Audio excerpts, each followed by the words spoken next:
ሰላም ጤና ይስጥልን የተከበራችሁ የአሚኮ ወቅታዊ ተከታታዮቻችን እንደምን ሰነበታችሁ። አሚኮ ወቅታዊ ዝግጅታችን ተጀምሯል። በዛሬው ዝግጅታችን የኑሮ ውድነትና የገበያ ማረጋጋት ስራዎችን በተመለከተ ወደ እናንተ እናደርሳለን። ለምናነሳቸው ሀሳቦችና ጥያቄዎች ማብራሪያ ሊሰጡን ደግሞ የአማራ ክልል ንግድና ገበያ ልማት ቢሮ ኃላፊ ዶክተር ኢብራሂም መሐመድ እዚህ ነው የሚገኙት። ፕሮግራሙን ወደ እናንተ በማድረስ የጻድቁ አላምረው ከመላ የስቱዲዮ ባለሙያዎች ጋር አብሬያችሁ ቆይታ አደርጋለሁ። ምርጫችሁን የአማራ ሚዲያ ኮርፖሬሽን አድርጉ። እንግዳችን አክብረውን እዚህ ድረስ ስለተገኙ እጅግ አመሰግናለሁ። እኔም በጣም አመሰግናለሁ። የአማራ ክልል ንግድና ገበያ ልማት ቢሮ እንደ ክልል ሲቋቋም ምን ጉዳዮችን ይተገብራል ተብሎ ነው የተሰጡት? ዋና ኃላፊነቶች ምንድናቸው ከሚለው ውይይታችን መነሳት እንችላለን። መልካም። እንግዲህ የንግድና ገበያ ልማት ቢሮ ከኢኮኖሚ ዘርፎች አንዱ ነው። የኢኮኖሚ ዘርፍን የሚመራ እንደመሆኑ ደግሞ በዋናነት አራት ቁልፍ ጉዳዮች አሉት። እንግዲህ የአንድ ተቋም ስትራቴጂክ ጉዳይ የሚመነጨው በኢኮኖሚው ውስጥ ያለውን ችግር ከመፍታት ይነሳል። ምን ችግር አለ? ይህን ችግር ደግሞ ሊፈታ የሚችል ይሄ ተቋም ነው ከሚል ይመነጫል። ስትራቴጂ እንደዛ ነው አነሳሱ። ከዚህ አኳያ አንዱና ትልቁ ነገር እንደምንመለከተው የዓለምም የአፍሪካም የሀገራችንም የክልላችንም ተሞክሮ እንደሚያሳየው የረዘመ የግብይት ሰንሰለት አለ። ይሄን የሚመግብ ህገወጥ ንግድ አለ። ዋናው ጉዳይ ንግድና ገበያ ልማት ይሄን የረዘመ የግብይት ስርዓት ማስተካከልና ህጋዊ የንግድ ስርዓት እንዲሰፍን የማድረግ አንድ ትልቅ ተልእኮ አለው። ይሄ እዛው ሳለ ንግዱንም ግብይቱንም በአግባቡ የሚመራ ተቋም ነው ማለት ነው። አንዱ ስትራቴጂክ ጉዳይ ይሄ ነው። ሁለተኛው ስትራቴጂክ ጉዳይ አሁን የምንመለከተው ግብይቱ ውስጥ ንግዱ ውስጥ የምንመለከተው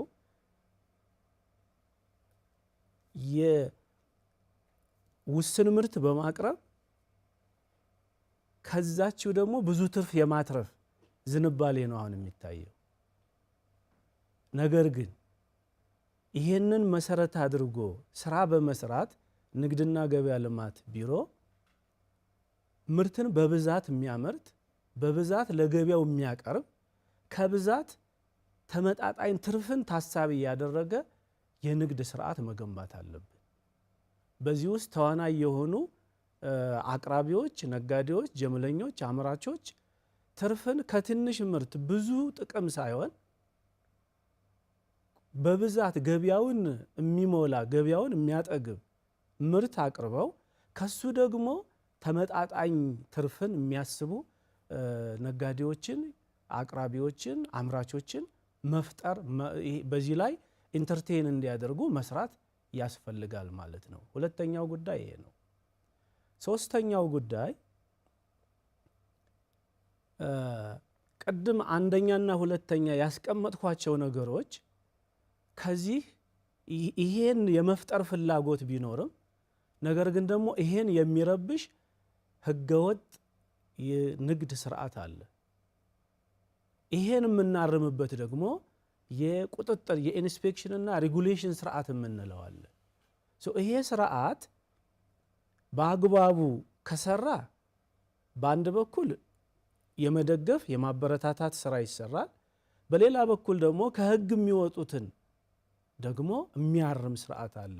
ይሄ ጠንካራ ይሄን ስርዓት ጠንካራ የማድረግ ይሄ ስርዓት ችግር የሚፈታ የሸማቹን መብት የሚያረጋግጥ የሸማቹን ደህንነት የሚጠብቅ የኢንስፔክሽንና ሬጉሌሽን ስርዓት መገንባት ሶስተኛው ጉዳይ ነው ማለት ነው።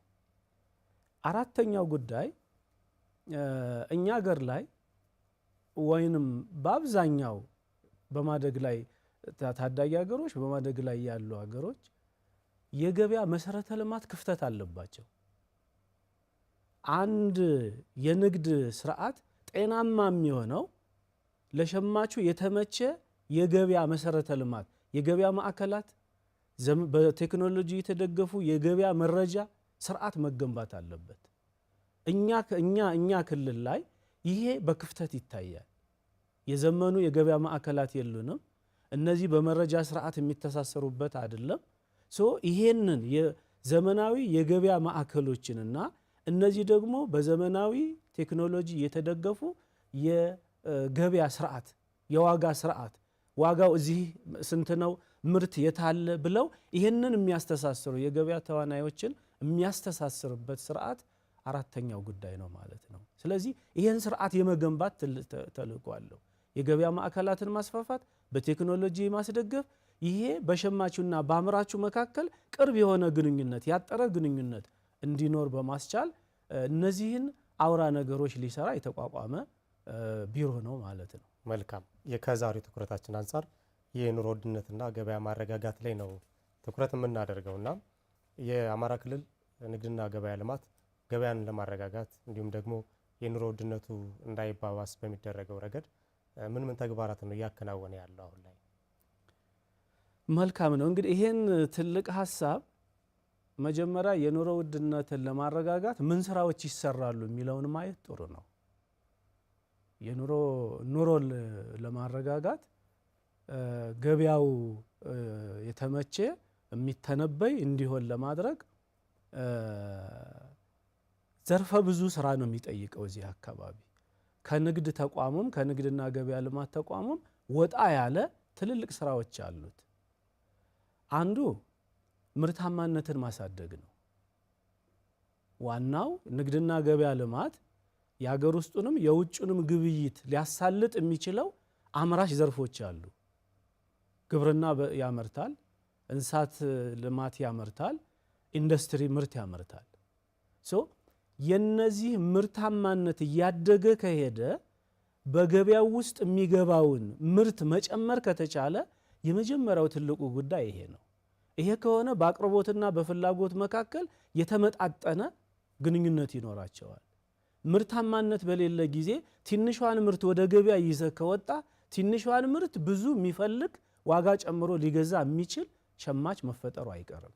ስለዚህ ዋናው ጉዳይ በየትኛውም ዘርፍ ምርታማነትን የማሳደግ ጉዳይ የኑሮ ውድነትን ለማረጋጋት ትልቅ አይነተኛ መሳሪያ ነው። አንድ ምሳሌ ባነሳልህ ለዚህ ማሳያ ሽንኩርት ብዙ ጊዜ ገበያ ላይ በአንድ ወቅት በጣም ይወጣል፣ በአንድ ወቅት ደግሞ በሁለት በሶስት እጥፍ ይወርዳል። በሆነ ጊዜ 30 ብር 40 ብር የገዛኸው ሽንኩርት በሆነ ጊዜ ደግሞ 120 140 ብር ደርሷል ትባላለ። ይሄ ከምርት እጥረት የሚመጣ መሰረታዊ ማሳያ ነው። ሽንኩርት አመቱን ሙሉ ማምረት ከቻል አመቱን ሙሉ በአካባቢያችን የተመረተ ምርትን ወደ ገበያ ይዘን መውጣት ከቻል ዋጋው ሴትል ይደረጋል ማለት ነው። ስለዚህ ዋናው የሁሉም ነገር መነሻ ምርታማነትን ማሳደግ ነው ብሎ መስማማት ጥሩ ነው። በግብርና ጥሩ እድገት አለ፣ በእንስሳት ሀብት ልማት ጥሩ እድገት አለ። ከፍጆታ ምርት አኳያ በኢንዱስትሪ ለምሳሌ ዘይት፣ ዱቄት የመሳሰሉ ነገሮች ምርታማነታቸው ጥሩ ነው። በቀጣይ ደግሞ ሌሎቹ እንደ መኮረኒ፣ ፓስታ የመሳሰሉ ነገሮችን እያመረትን ወደ ገበያው ማስገባት ይጠይቀናል ማለት ነው። ሁለተኛው አሁንም ትልቁ ነገር የኑሮ ውድነት በመግዛት አቅም ላይ ይወሰናል። የመግዛት አቅምህ እንዲጠናከር ደግሞ የመጀመሪያው ጉዳይ ለዜጎች የስራ ዕድል መፍጠር ያስፈልጋል። በግል ዘርፉ ትልቁን የስራ ዕድል የሚፈጥረው የግል ዘርፉ ስለሆነ በግብርናው ዘርፍ በአምራቹ ዘርፍ የስራ ዕድል መፍጠር ያስፈልጋል። የስራ ዕድል ካለ ቋሚ የስራ ዕድል ካለ ዜጋው የመግዛት አቅሙ ይጨምራል። ኑሮውን ለመምራት የሚያስችል ገቢ አለው ማለት ነው። ሶስተኛው ጉዳይ አሁን በቅርብ ጊዜ እንደተደረገው ከማክሮ ኢኮኖሚ ማሻሻያው ቀጥሎ የመጣው የደሞዝ ጭማሪ ነው። የሰራተኛውን ገቢ የመግዛት አቅም እንዲያድግ ደሞዝ ይጨመራል። እንዲህ አይነት ነገሮቹ ትልቅ አቅም አላቸው። ይሄ ሁሉ ሆኖ ደግሞ በዋናነት ምርትም ተመርቷል ብንል የስራ ዕድልም ፈጥረናል ካልን በስርዓት የሚመራ የንግድና የገበያ ልማት ከሌለ ሁሉም ነገር ደግሞ በህገ ወጦች የሚመራ ይሆናል ማለት ነው። ጤናማ የሆነ በህግ የሚመራ በሸማቹና በአምራቹ መካከል ቀጥተኛ ግንኙነት ያለበት የንግድ ስርዓት የግብይት ስርዓት መመስረት አለብን። ይሄ ካልሆነ ባሻጠር ከውድድር ውጪ ጥቂት ነጋዴዎች ባሻጠር ምርቱም እያለ ደብቀው ምርቱም እያለ በመመካከር ዋጋ እነሱ በመወሰን ሸማቹ ላይ ትልቅ ተጽዕኖ ያሳድራሉ። ይሄ እነዚህ ስራዎች ተመጋግበው የመስራት ጉዳይ ነው እኛ አሁን እየተከተልን ያለ ነው። መልካም። እንደ አራተኛ የምትወስደው በተለየ ደግሞ ድጋፍ የሚያስፈልጋቸውን የህብረተሰብ ክፍሎች እንደ መንግስት እየተለዩ ለአቅመ ደካሞች፣ ለተማሪዎች፣ ለህፃናት እንዲህ ደግሞ ድጋፍ ይደረጋል። የምገባ አገልግሎትም ይሰጣል። እነዚህ ተመጋግበው ሲሰሩ የኑሮ ውድነትን መቀነስ ይቻላል ማለት ነው። በጣም ጥሩ። መንግስት እንግዲህ በንግድ እንቅስቃሴው ላይ በዋናነት ትኩረት አድርጎ የቁጥጥር ስራ መስራት እንዳለበት ያነሱልኝ ነበርና በተግባራችሁ በስራችሁ ላይ የኑሮ ውድነትን መከሰት ዋነኛ ምክንያት ሆኖ ያገኛችኋቸውና እየተቆጣጠራችኋቸው ያሉ ተግባራት ምንድናቸው? መንስኤዎች ምንድናቸው ለኑሮ ውድነት? መልካም። እንግዲህ ቅድም ያልሁ አራት አንጓዎች ከዚህም በላይ ብዙ መጥቀስ ይቻላል። ግን እነዛ ቅድም ያነሳናቸው ነገሮች እንደተጠበቁ ሆኖ አሁን በእኛ ክልል ተጨባጭ ሁኔታ የኑሮ ውድነትን ሊያባብሱ የሚችሉ ህገወጥ ተግባራት አሉ። ይህን ለመቆጣጠር ሶስት አይነት ሜካኒዝሞች አሉ። አንደኛው በየደረጃው ያለ የንግድ መዋቅር የበር ከበር ክትትል ቁጥጥር ያደርጋል። አስተዳደራዊ እርምጃ ይወሰዳል፣ ህጋዊ እርምጃም ይወሰዳል። ወጣ ያለ ሲገኝ ከፍትህ አካላት ከፖሊስ ጋር ሆኖ በአግባቡ ይታረማል። ሁለተኛው ከዚህም ከፍ ያሉ ኬዞች ሲያጋጥሙ ቡድን ተዋቅሮ የሚመለከታቸው አካላት አንድ ላይ ሆነው ጉዳዩን ፈትሸው ለምሳሌ የምርት ጥራት ችግር ሊሆን ይችላል፣ ምርት የመደበቅ ጉዳይ ሊሆን ይችላል፣ በመፈተሽ እርምጃ የሚወሰድበት ስርዓት አለ። ሶስተኛው ደግሞ በኋላ መመጣበታለሁ ግብረ ኃይል አለ። በክልሉ የህገ ወጥነትና የኮንትሮባንድ ንግድ መከላከል ግብረ ኃይል የሚባል አለ። ይሄ ግብረ ኃይል ደግሞ በታቀደ መንገድ ኮንትሮባንድ ሊሆን ይችላል፣ ያልተገባ የምርት ዝውውር ሊሆን ይችላል። እነዚህን ደግሞ በአግባቡ እየፈተሸ በጋራ እርምጃ የሚወስድበት ስርዓት አለው። እንደ ማሳያ ማነሳለህ በክልላችን ሐምሌ መጀመሪያ ላይ 352,052 ነጋዴዎች ነበሩን በእጃችን። አሁን አዲስ ፈቃድ ያወጡ ተጨማሪ ስላለ ከ400,000 በላይ አልፏል የነጋዴው ቁጥር። ከነዚህ ውስጥ ባለፉት 4 ወራት ወደ 290,000 አካባቢዎችን በበር ከበር ጉብኝት ደርሰናቸዋል። የንግድ ድርጅታቸው ላይ በመሄድ መለኪያዎች አሉ። ንግድ ፍቃድ አለው ወይ? በተፈቀደለት ፍቃድ ነው ወይ የሚሰራው? የያዘው ምርት ጥራት አለው ወይ? የመለኪያ መሳሪያዎቹ ትክክለኛ ናቸው ወይ? ሸማቹን የማይበዘብዙ ናቸው ወይ?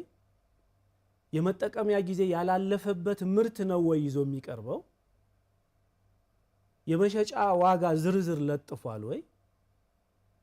አጠቃላይ የንግድ ድርጅቱ ለሸማቹ ደህንነት የተመቸ ነው ወይ የሚሉና ሌሎችንም መስፈርቶች መሰረት አድርገን የበር ከበር ጉብኝት አድርገናል። ከነዛ ውስጥ ከቀላል እስከ ከባድ ጉድለት የታየባቸው አሉ። ቀላል ጉድለት ያለባቸው በዛ ይላሉ። እነሱ በማስጠንቀቂያ የሚታለፉ ናቸው። ወደ 4600 የሚሆኑ የንግድ ድርጅቶች ግን የሸማቹን ጥቅም የሚጎዱ ድርጅቶች መሆናቸውን አግኝተናል። ለምሳሌ እንደ ማሳያ ብንወስድ የመጠቀሚያ ጊዜ ያለፈበት ምርት ይዞ መገኘት። የመጠቀሚያ ጊዜ ማለት ምንድነው? ያ ምርት የአገልግሎት ጊዜ ያለው ከዛ በኋላ የተጠቃሚውን ጤንነት ይጎዳል ነው። ምግብ ሊሆን ይችላል፣ የታሸገ ምግብ፣ መጠጥ ሊሆን ይችላል፣ የታሸገ ለስላሳ መጠጥ፣ ጁሶች ሊሆኑ ይችላሉ፣ መድኃኒት ሊሆን ይችላል። እነዚህ ነገሮች የመጠቀሚያ ጊዜያቸው አልፎባቸው ተገኝተዋል። ይሄ ቀላል አይደለም። የህብረተሰቡን ጤንነት በመጉዳት ረገድ ይሄ እንዲወገድ ማድረግ ተችሏል። የመለኪያ መሳሪያቸው ትክክለኛ ያልሆነ 1 ኪሎ ነው ብሎ የሚሰጥህ ላንተ የሚሰጥህ 800 ግራም ሊሆን ይችላል። ይሄ ከዋጋ መጨመር በላይ የህብረተሰቡን ጥቅም የሚጎዳ ድርጊት ነው። በዚህ የተሳተፉ አግኝተናል። ምርት የደበቁ የግብርና ምርት ሊሆን ይችላል፣ የኢንዱስትሪ ምርት ሊሆን ይችላል። ምርት እያለ በመጋዘናቸው እያለ ዋጋ ለመጨመር እንግዲህ የመጀመሪያው ዋጋ ለመጨመር መነሻው ሀሳብ ምርት የለም ማስባል ነው። የአቅርቦት እጥረት እንዲኖር ሰው ሰራሽ እጥረት መፍጠር ነው። ይመሳጠራሉ፣ ምርት የለም ይላሉ። ስለዚህ ምርት የለም ሲል ሸማቹ ደግሞ ተገዶ እንዲገዛ የማድረግ የንግድ አሻጥር ነው። በዚህ የተሰማሩ ነጋዴዎች፣ የንግድ ድርጅቶች አግኝተናል። ምንም አይነት ምክንያት ሳይኖር ዋጋ ለመጨመር የሆነ ምክንያት መኖር አለበት። በምርትህ ላይ ወይንም በአገልግሎትህ ላይ አንተ መጀመሪያውንም አንዳች የሆነ ጭማሪ ማድረግ አለብህ። በ10 ብር ታመርት የነበረውን ምርት በ10 ብር ታዘጋጅ የነበረውን አገልግሎት አሁን 12 ብር ከፈጀብህ 2 ብር ጨምሯል ማለት ነው። 2 ብር መጨመር ትችላለህ።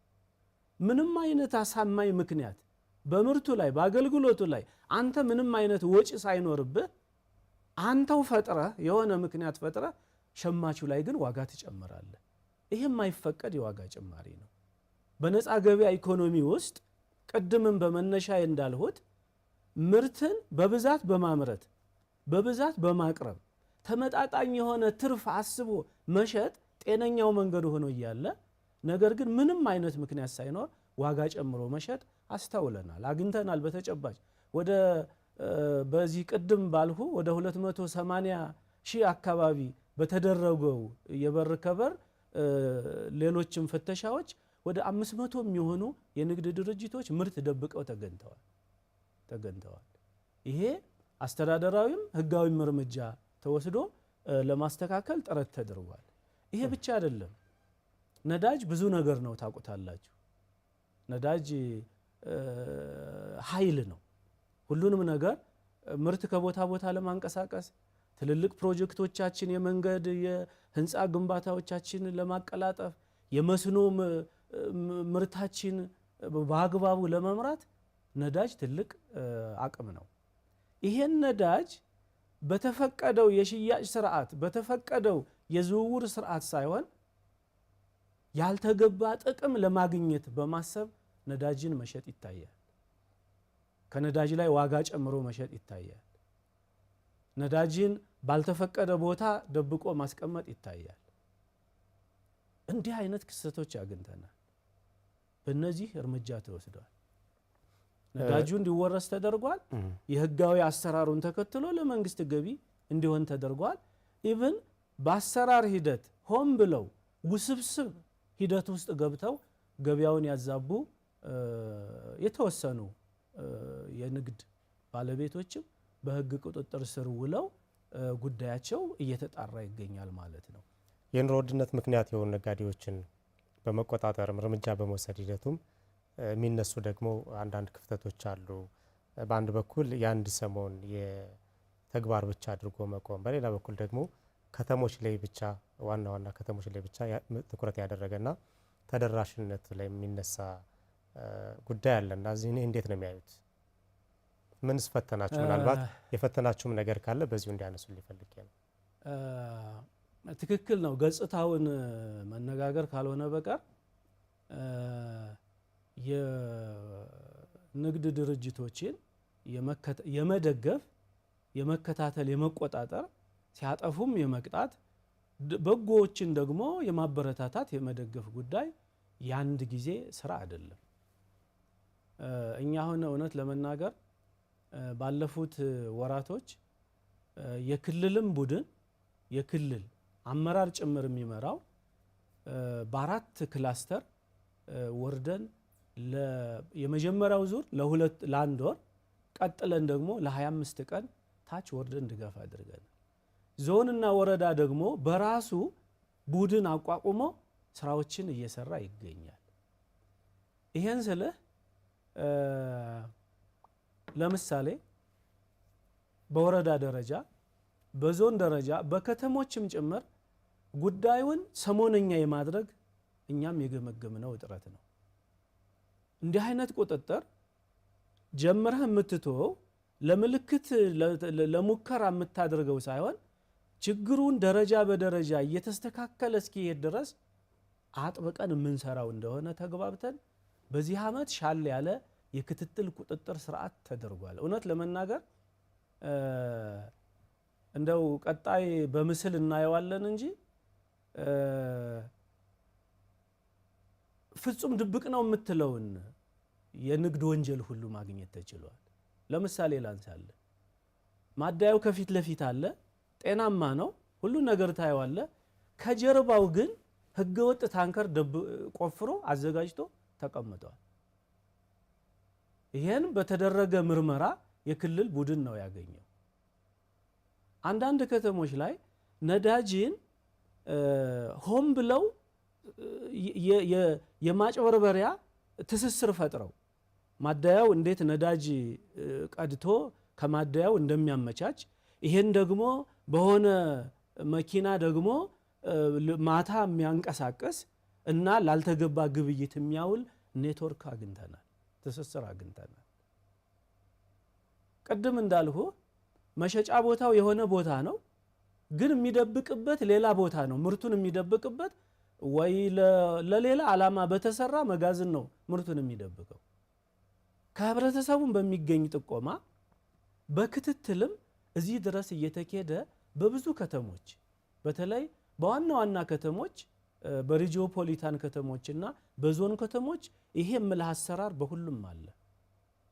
ቅድም እንዳልከው መቆራረጥ ሊኖረው ይችላል።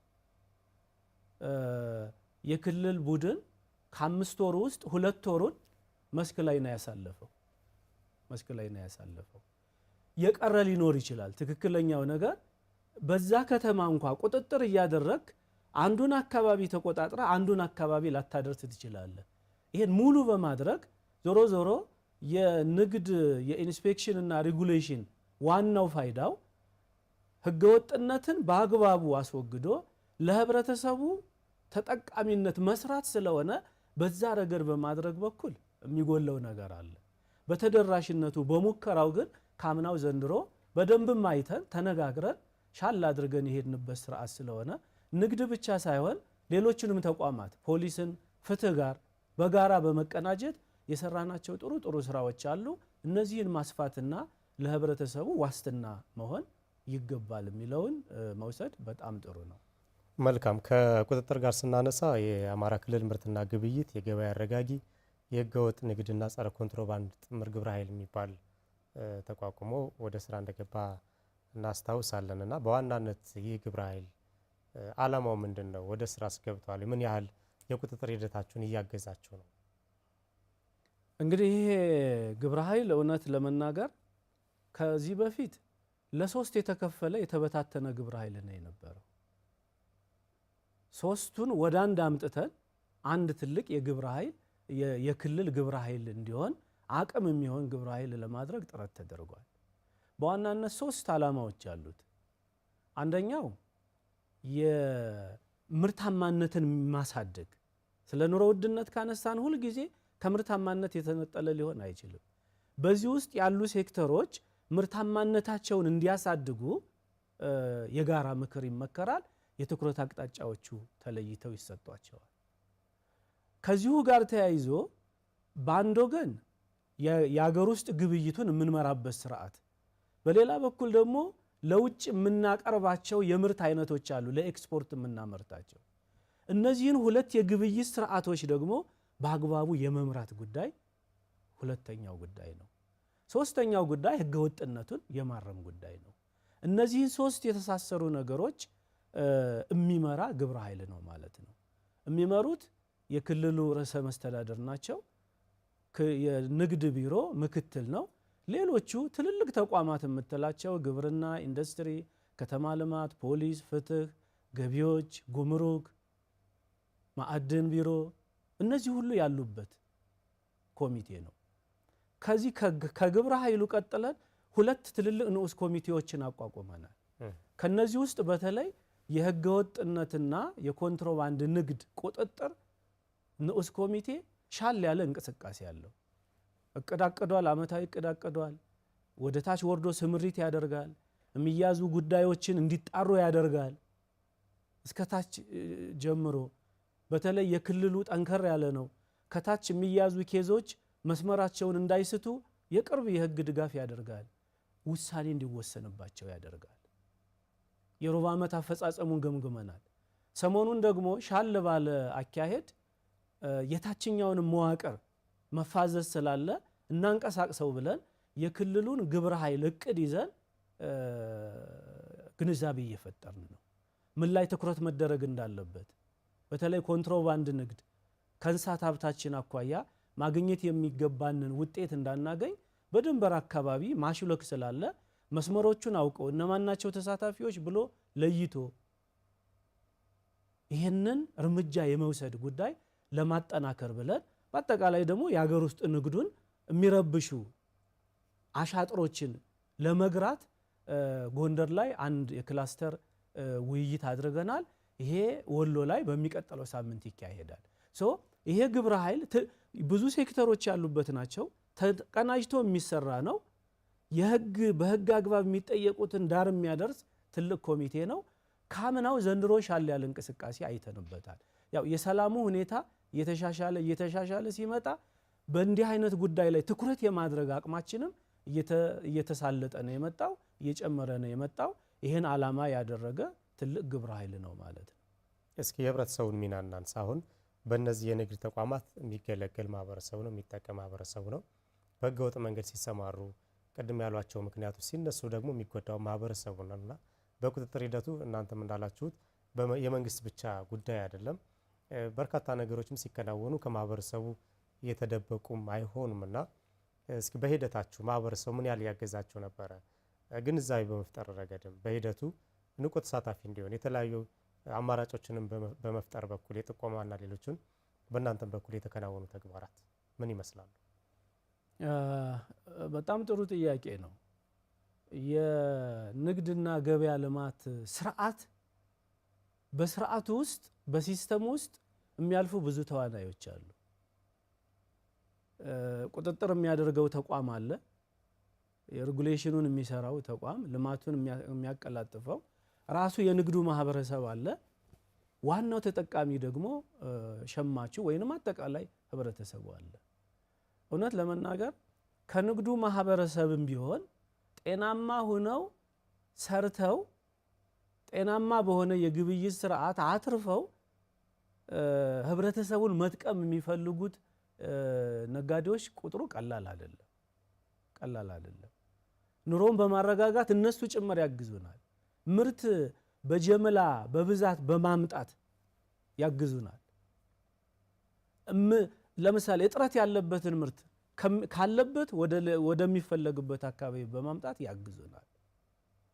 አሁን የምናወራው የጥቂቶችን አሻጥር ግን ደግሞ ጉልበት ያላቸው ቁጥራቸው ጥቂት ሆኖ ግን ደግሞ ጉልበት ያላቸው ህገወጥ ነጋዴዎችን በመግራት ረገድ ይሄ ጤናማውም ነጋዴ ስርዓት አስይዙልን ይላል። ለምን ገበያውን ይሻሙታል። ምርቱን በመሰብሰብ የሱን እንቅስቃሴ ይገቱበታል። ከዚህ አልፎ ህብረተሰቡ ዋና ተዋናይ ነው። ከህብረተሰቡ ውጭማ ምንም መስራት አትችልም። ጥቆማ የሚሰጥ ህብረተሰቡ ነው። እዚህ አካባቢ ህገወጥ ምርት ተከዝኗል፣ እዚህ አካባቢ የነዳጅ ህገወጥ ዝውውር አለ፣ እዚህ አካባቢ የምርት ጥራት ችግር አለ፣ ባዕድ ነገር ቀላቅለው የሚፈጩ እኮ አግኝተናል፣ እንዲህ አይነት አለ ብሎ ህብረተሰቡ ጥቆማ በመስጠት ረገድ ሰፊ ተሳትፎ አለው። አሁን እንደውም ይሄን ወደ ምን እናሳድገው ብለናል። ይሄ የቀጥታ መስመር ከቴሌ ጋር ተነጋግረን የቀጥታ መስመር አዘጋጅተናል። በየትኛውም ጫፍ ሆኖ ህብረተሰቡ በነፃ መስመር ለኛ ጥቆማ የሚሰጥበት ስርዓት፣ ይሄን ይዘን እኛ ወደ እርምጃ የመሄድ የመፈተሽ የማስተካከል ስራ እንድንሰራ የህብረተሰቡን አቅም መረጃ የመስጠት እድሉን ለማስፋት በዚህ ልክ እየሰራን ነው ያለ። ከቴሌ ጋር ተነጋግረናል። ቅርብ ቀን መስመሩ ስራ ላይ ይውላል። እና በቁጥጥሩ ሂደት ዋናው አቅማችን ለኛ ህብረተሰቡ ነው። መልካም። እነዚህ ሁሉ ተግባራት ተከናውነው አሁን ላይ የተለያዩ የዋጋ ንረት ደረጃዎች እንዳሉ ይታወቃልና የአማራ ክልል ሁኔታ እንዴት ነው የሚታየው? የዋጋ ንረት አይነትና ደረጃው ምን ደረጃ ነው? እንዴት የሚገመገም ነው? ይሄ እንግዲህ በጣም መለኪያው ነው። ቅድም ማነሳለህ የሥራ አቅጣጫዎቻችን ትኩረት የምናደርግባቸውን ጉዳዮች ነው ቅድም ያነሳል። ሄዶ የኑሮ ውድነት እየቀነሰ ነው፣ ገበያ ተረጋግቷል የምትልበት መሰረታዊ ነገር የአንድ የምርት ዋጋ እንግዲህ ምርት ብዙ ጊዜ ሰው ወይንም እንዲሁ ባተያይ ደረጃ የምታስተውለው ነገር ከምርት ላይ የሆነ ዋጋ መጨመር እሱ ችግር አይደለም ተመጣጣኝ እስከሆነ ጊዜ ድረስ። ለምሳሌ አምና የምታውቀው ምርት ዘንድሮ በአይነቱም በጥራቱም ጨምሮ ይመጣል። እሱ ከጨመረ ዋጋም ይጨምራል። የአምራቹም ነጋዴውም ፈጠራን ተጠቅሞ በምርት ላይ የሚጨምረው በማምረቻ ዋጋ ላይ የሆነ የሚጨምር ነገር አለ። እሱ እስከ 3% ከሆነ ጤናማ ነው ተብሎ ነው የሚወሰደው፣ ችግር አይደለም። ከ3% በላይ እስከ 10% ባለው ደረጃ ሲሆን የሆነ ምልክት አለ። ስቲል ጤናማ ነው፣ ግን እየጨመረ የሚሄድ ከሆነ ለምሳሌ እንደው ስሌቱን እንኳን ብንወስደው እንዲህ አይነት ነገር የዋጋ ግሽበት ብዙ ጊዜ የሚሰላው በ2017 ታህሳስ ወር ላይ አንድን ምርት በ300 ብር ገዝተው ሊሆን ይችላል። ያንኑ ምርት በ2018 ታህሳስ ወር ላይ ምን ያህል ጨመረ? ልዩነቱ ምንድን ነው? ይሄ ነው የዋጋ ግሽበት የሚባለው። በምርት ላይ የሚጨምረው የዋጋ አይነት በፍጥነት እያደገ ከሄደ የሸማቹን የመግዛት አቅም ይጎዳል። እሱ ብቻ አይደለም፣ የሀገር ኢኮኖሚ ይጎዳል። ጤናማ አይደለም። ይሄ የዋጋ የመጨመር ምጣኔው እስከ 10% ከሆነ ኤኒዌይ ችግር አለው፣ የተወሰነ ምልክት አለ። ለምን እያደገ ነው? ግን ስቲል የተሻለ ተብሎ አንድ ዲጂት ዓለም ላይ አንድ ዲጂት የዋጋ ግሽበት ያን ያህል ኢኮኖሚውን የሚጎዳ ተደርጎ አይወሰድም። ከ10% በላይ እየጨመረ ከሄደ ይሄ ከምልክትነት አልፎ በተወሰነ ደረጃ ተጽዕኖ አለው ማለት ነው። አለፍ ብሎ 20% እና እስከ 50% አንዳንዴ እስከ 100% ይደርሳል። አሁን እንደው መረጃ ጎግል ብታደርግ አንዳንድ ሀገሮች የኛን ጎረቤቶች እንኳን ብንመለከት እነ ሱዳን፣ እነ ደቡብ ሱዳን፣ ይሄ ዋናው የሰሜኑ ሱዳን ከ90 በላይ ነው የዋጋ ግሽበታቸው። አለፍ ብለህ ሌላ እነ ቬኔዙዌላን ብትወስድ ከ200 በላይ ነው የዋጋ ግሽበቱ። በአንድ የምርት ዋጋ ከሁለት እጥፍ በላይ ጨምሯል ማለት ነው። ይሄ ሲሆን የሸማቹን የመግዛት አቅም ይጎዳል። ከግሽበት አልፎ የኑሮ ውድነት ይሆናል። ለምን መግዛት አትችልም?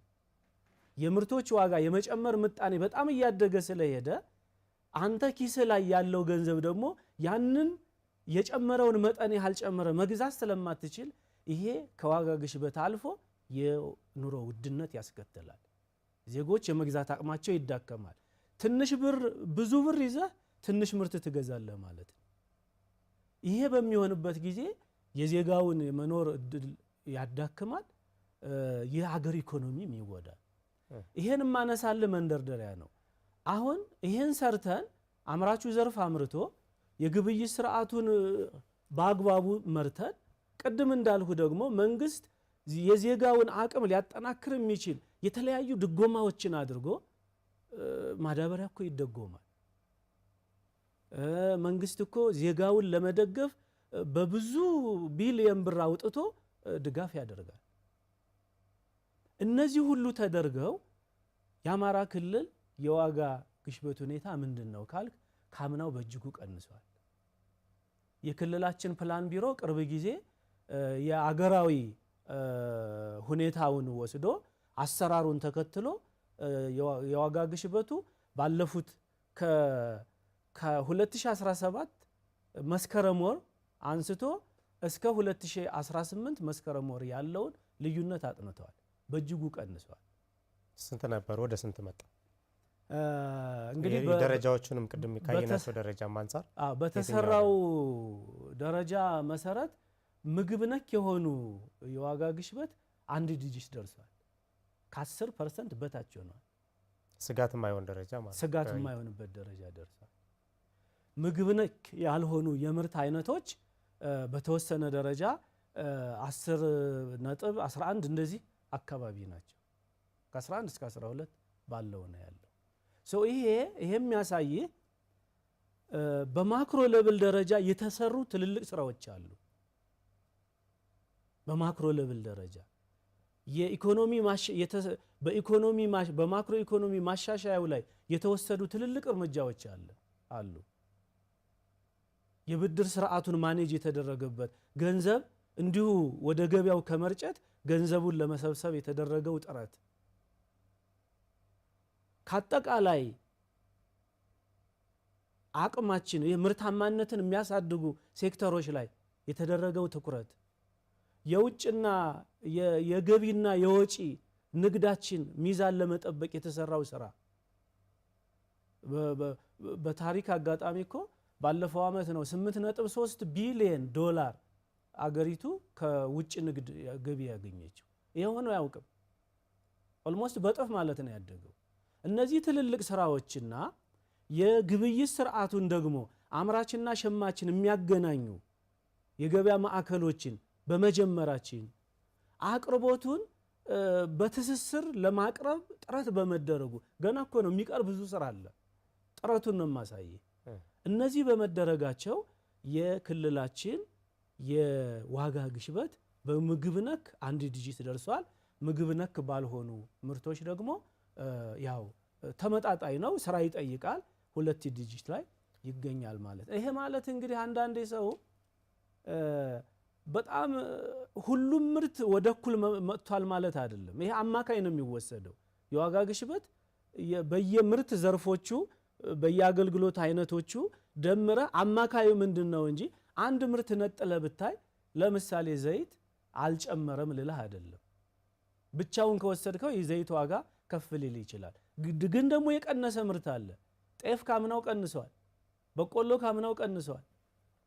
እና ኩሙሌቲቭ ሲወሰድ በዛ ልክ እንደሆነ ለማሳየት ነው። ሰው አሁን እኛ የጀመርነውን ማጠናከር ነው እንጂ እንዳገርም እንደ ክልልም የጀመርነውን የማክሮ ኢኮኖሚ ማሻሻያውን አሟልቶ መተግበር፣ ንግድና የግብይት ስርዓቱን በአግባቡ መግራት፣ ልማቱ ላይ ማተኮር፣ ምርታማነትን መጨመር ከተቻለ አሁን ያለንበት የዋጋ ግሽበት ሁኔታ ጥሩ ይበል የሚያሰኝ መሻሻል የታየበት ነው ብሎ መውሰድ ይቻላል።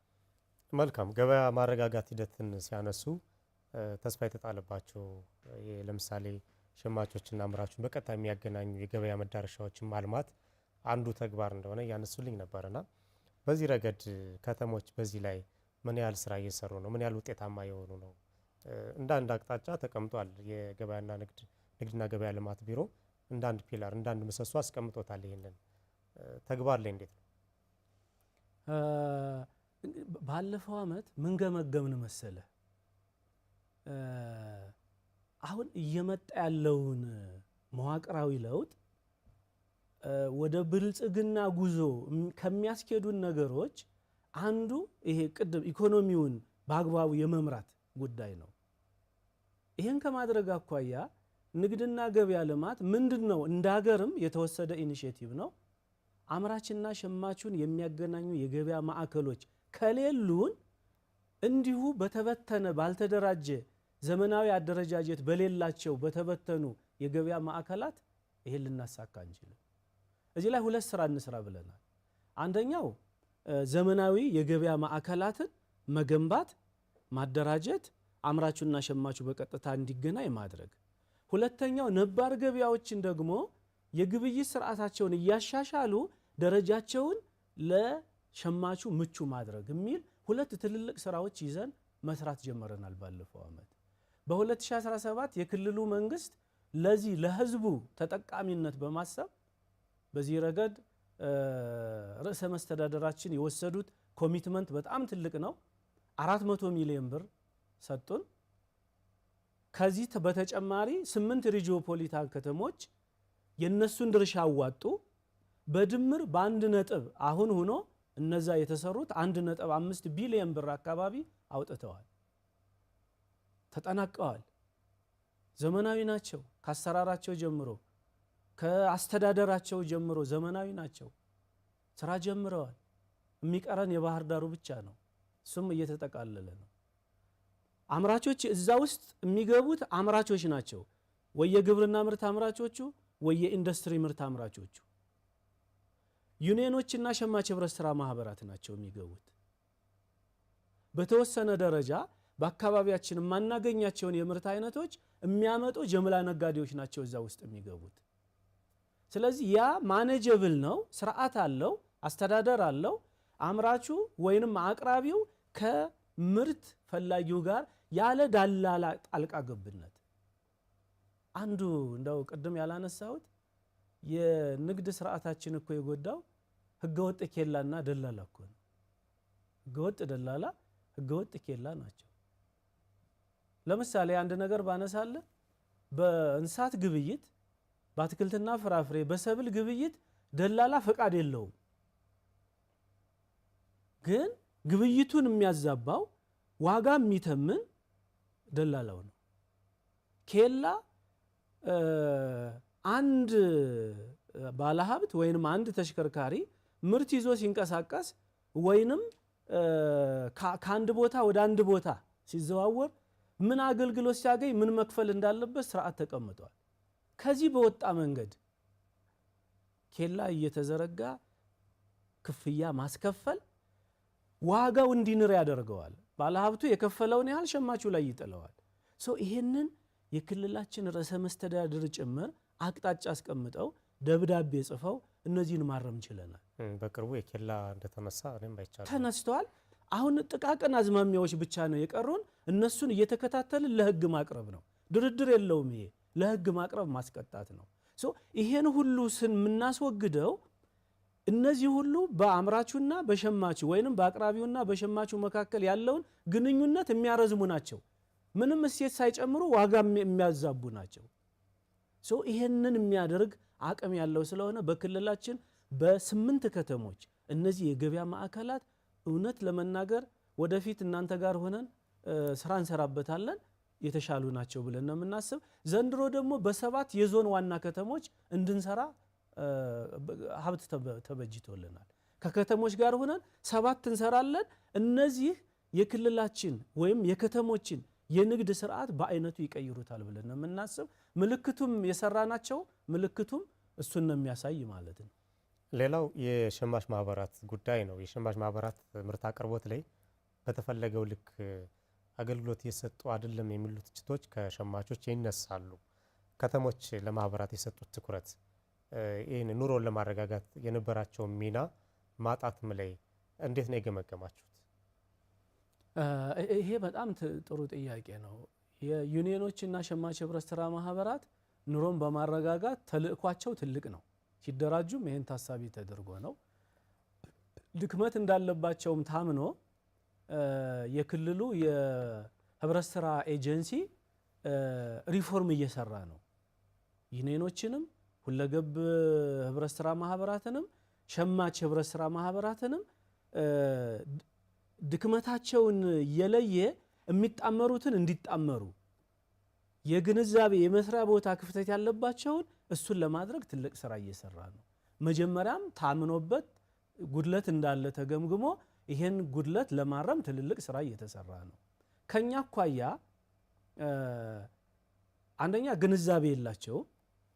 ግንዛቤ ብቻ ሳይሆን የአመራር ሁኔታቸው ደካማ ነው። ጠንካራ አመራር የላቸው። መስሪያ ካፒታል የላቸው። ይሄን ለየንና ሸማች ህብረት ስራ ማህበራትን እንጠቀም ብለን ከክልል እስከ ወረዳ እስከ ከተማ ያለ የመንግስት መዋቅር ለሸማች ህብረት ስራ ማህበራት ተዘዋዋሪ ብድር ይሰጣል። ትልቁ ነገር መስሪያ ካፒታል ነው የሚያጥራቸው። አሁን በዚህ እስከ በ5 ወር እንኳን ወደ 1.2 ቢሊዮን ብር ለሸማች ህብረት ስራ ማህበራትና ለዩኒየኖች ተዘዋዋሪ ብድር ከወረዳ ሊሆን ይችላል፣ ከወረዳ በጀት ከተቀማጭ ገንዘብ ከተለያየ የሀብት አማራጮች ለነሱ እንዲሰጥ ተደርጓል። ምርት በድግግሞች ማምጣት ጀምረዋል ማለት ነው። አንዱ የካፒታል ችግራቸው ነው ትክክለኛው። ይህን ለማስተካከል ጥረት እየተደረገ ነው። የአመራር አቅም ውስንነት አለባቸው። የአመራር አቅም ውስንነትን ደግሞ በህብረት ስራ ኤጀንሲ አማካኝነት አመራር የማተካካት የማሰልጠን እንደዚህ አይነት ስራዎች እየተሰሩ ናቸው። በተለይ ሻል ያለ ስራ የሚሰሩት በእኛ ክትትል ሪጂኦፖሊታን ከተሞችና የዞን መቀመጫ ከተሞች፣ ከሱ ቀጥለው ደግሞ ይሄ በእንቅስቃሴያቸው ሻል ያሉ ከተሞች አካባቢ ያሉ ሸማች ህብረት ስራ ማህበራት ምርት የማምጣት በቋሚነት ለምሳሌ ደብረ ብርሃን ብትሄድ ደርጀት ያለ አሰራር ነው ያላቸው። ለማህበረሰቡ በቋሚነት ምርት ያቀርባሉ። ሲቋቋሙ ለአባላታቸው ምርት ያቀርባሉ ተብሎ ነው የሚታሰበው። አሁን ግን ባለን እንቅስቃሴ እኛም ገፋ አድርገን እየደገፍናቸው ስለሆነ ለመላው ህብረተሰብ አገልግሎት እየሰጡ ያሉበት ሁኔታ አለ። ደረጃ በደረጃ ችግራቸውን እንፈታለን ብለን ነው የምናስብ። ጀምረነዋል። ግን በመነሻው አንተ እንዳነሳው ቀድሞም የታወቀ ችግሮች ናቸው። ችግሮችን የመፍታት ሂደት ተጀምሯል የሚለውን ለማንሳት ነው። እንደው መጨረሻ ላይ በዚህ በ25 ዓመት አሻጋሪ እቅዱ የአማራ ክልል ንግድና ገበያ ልማት አከናውናቸዋለሁ ብሎ ያስቀመጣቸው አንኳር ጉዳዮች ምን ምን ናቸው? እንዳጠቃላይ ከኑሮ መረጋጋትም ጋር ከገበያ መረጋጋት ማለት ነው ከግሽበት መቀነስም ጋር ተያይዞ ምን ስራዎችን ነው ለማከናወን ያቀዳችሁ? ምን እንጠብቅ የሚለውን የመጨረሻ መልእክት እድል ስጣት። እንግዲህ አንዱ ነገር አሁን ወደ ኢንዱስትሪያላይዜሽን እንሸጋገር፣ መዋቅራዊ ሽግግር የምንለው እሱን ለማድረግ ግብርናን እናሸጋግር፣ ገጠሩን እናሸጋግር። በሂደት መዋቅራዊ ሽግግሩ ይፋጠን አደለ ትልቁ እንትናችን። በ25 ዓመት አሻጋሪ ቅድም ፍኖተ ካርታው ላይ ያስቀመጥ ነው ይሄን ነው። ለኢንዱስትሪያላይዜሽን ዘመን ንግድ ሚናውን ማጠናከር አለበት። ይሄን የሚመግብ በምርቱና በተቀባዩ ግብአት በሚያቀርበውና ግብአቱን በሚጠቀመው ፕሮሰስ በሚያደርገው መካከል ኢንዱስትሪያላይዜሽንን የሚመጥን ትልቅ ተልእኮ መወጣት አለበት። ይሄ የሚሆነው የሰለጠነ ዘመናዊ ንግድ በመሰረተ ልማት የተደገፈ በቴክኖሎጂ የተደገፈ ግብይት መምራት፣ ይሄ አንዱ ትልቁ የተሰጠን ተልእኮ ነው። ሁለተኛው እስካሁን ባለን ሂደት ትልልቅ አቅራቢዎች የሉንም። ትልልቅ ኢምፖርት ኤክስፖርት ላይ ለምሳሌ የምንፈልገውን ምርት የሚያመጡ በስፋት አቅርቦቱን የሚያሳልጡ ትልልቅ አቅራቢዎች የሉንም። የአንድ ሀገር ኢኮኖሚ ደግሞ ጤናማ የሚሆነው ትልልቅ አቅራቢዎች ብዛት ያለው ምርት ማቅረብ ሲችሉ፣ ይሄ ደግሞ ሸማቹ ያለምንም መቆራረጥ ወጥ የሆነ በሚተነበይ ዋጋ የሚታወቅ የምርት አቅርቦት ሲኖረው ነው ይሄ ሊሳካ የሚችለው። እዚህ ላይ አተኩረን ትልልቅ አቅራቢዎችን ወደ ኩባንያ ጭምር ሊሸጋገሩ የሚችሉትን ይሄን ታሳቢ ንግድ ኢንቨስትመንት ነው ፈልገህ የምትፈጥራቸው አስበህ የምትፈጥራቸው አቅራቢዎች መኖር አለበት። እዚህ ላይ መስራት አለብን የሚል ነው ሁለተኛው። ሌላው ቅድም እንዳልነው ይሄ በዘመናዊ እሳቤ በቴክኖሎጂ የተደገፈ ዘመናዊ የግብይት ማዕከላትን ተደራሽ ማድረግ፣ በሁሉም አካባቢ ተደራሽ ማድረግ። ዓለም እዚህ ላይ ከንግድ ማዕከልነት አልፎ የቱሪስት መስህብ አድርጓቸዋል። እነዚህን የገበያ ማዕከሎች ሞሎቹን፣ ሱፐርማርኬቶችን፣ ትልልቅ የገበያ ማዕከሎች ዓለም ላይ እንደ ከማገበያየት አልፈው የቱሪስት መስህብ ሆነዋል። እኛ ቢያንስ ዜጋው በተመጣጣኝ ዋጋ ያለ ስጋት ባጠረ የግብይት ሰንሰለት ምርት እንዲቀርብበት ማድረግ አለብን። ቢያንስ ይሄን መስራት አለብን። እያደገ ሲሄድ ወደዛ መሄድ አይቀርም። ግን አሁን በአሁኑ ሁኔታ የሸማቹን መብት የሸማቹን ምርት በተመጣጣኝ ዋጋ የማግኛ ማዕከሎች ይኑሩን። ዘመናዊ የገበያ ማዕከል። ህዝባችን ለምንድን ነው ሜዳ ላይ የሚገበያየው? ለምንድን ነው መንገድ ላይ የሚገበያየው? አይመጥነውም። የአማራ ህዝብ ለምንድን ነው በተሻሻለ የገበያ ማዕከሎች ግብይት ለምንድን ነው የማይፈጽም? ለምንድን ነው ለዚህ አቅደን ማንሰራ? የቅንጦት አይደለም፣ ይሄ መሰረታዊ ፍላጎት ነው። ስለዚህ የጀመርናቸው አሉ። በዛ ደረጃ ማሳለጥና ተደራሽ የማድረግ ጉዳይ ሌላው ተልእኮ ነው ማለት ነው። እነዚህ ናቸው ትልልቆቹ የወደፊቱ። ዶክተር ኢብራሂም መሐመድ የአማራ ክልል ንግድና ገበያ ልማት ቢሮ ኃላፊ፣ በነበረን ቆይታ እጅግ ደስተኛ ነኝ። በአሚኮ ወቅታዊ ተከታታዮቻችን ስም እጅግ አመሰግኖታለሁ። እኔም በጣም አመሰግናለሁ። እስካሁን አሚኮ እኛ ተቋም ጋር በእለት ተዕለት ነው አብሮን የሚሰራ፣ እንደጋገፋለን። ወደፊትም አብራችሁን እንደምትሰሩ ባለሙሉ ተስፋ ነኝ። ለቆይታችን እኔም ምስጋናዬ ከፍ ያለ ነው። አመሰግናለሁ በድጋሚ። የተከበራችሁ የአሚኮ ወቅታዊ ተከታታዮቻችን ትኩረቱን የኑሮ ውድነትና ገበያ የማረጋጋት ስራዎች ላይ ያደረገው የዛሬው ወቅታዊ ዝግጅታችን በዚህ ተጠናቋል። በሌላ ጊዜ በሌላ ርዕሰ ጉዳይ እንጠብቃችኋለን። ፕሮግራሙ ወደ እናንተ በማድረስ ጻድቁ አላምረው ከመላ ስቱዲዮ ባለሙያዎች ጋር አብሬያችሁ ቆይታ አደረኩ። ሰላም ሁኑ።